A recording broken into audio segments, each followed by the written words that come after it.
Tonight we begin with the dramatic arrest of Trans Nzoia Governor Natembeya. Tension and chaos erupted at the governor's Milimani residence as officers from the Ethics and Anti-Corruption Commission, that's EACC, conducted a raid linked to the alleged embezzlement of 1.4 billion shillings in county funds.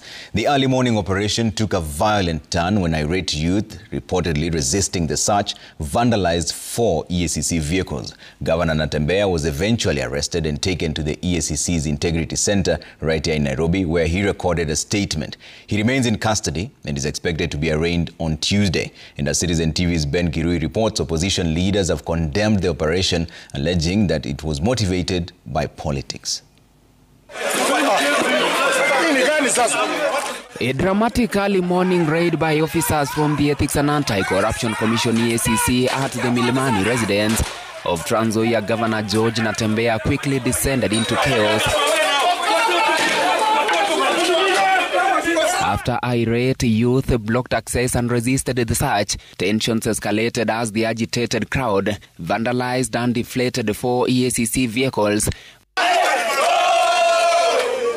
with officers narrowly escaping harm during the standoff outside the governor's Kitale home. Police forced to use tear gas to disperse the crowd. Another group of angry youth went on a rampage, lighting bonfires and blocking roads.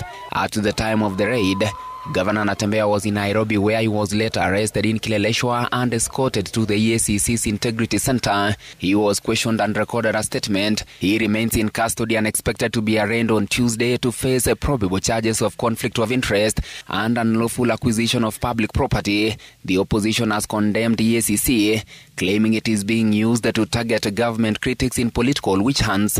This is a political witch hunt. I believe this is deliberate intimidation and harassment of the opposition that is meant to silence, particularly those very vocal leaders. And my party has been blessed with some very dynamic leaders and dynamite voices that have been out there condemning corruption and the rot in this government. If it is a matter of fighting corruption, we must distinguish between fight of corruption and a political persecution.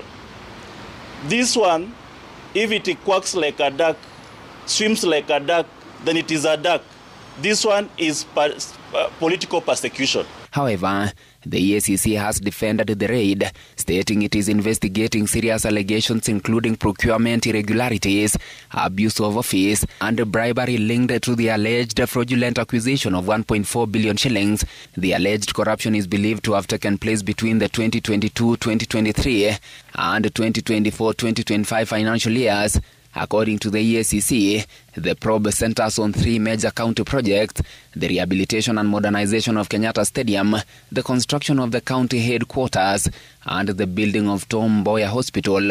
Other persons of interest include Emmanuel Masungo, the Chief Officer in charge of Finance, Dorothy Nyukuri, the Chief Officer in charge of Water, Elia Liambula, the Director of Procurement, and Desmond Shivachi, the contractor proxy to the governor.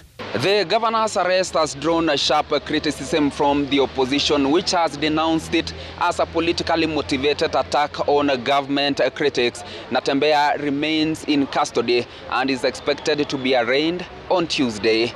Kirui, Citizen TV, Integrity Center, Nairobi.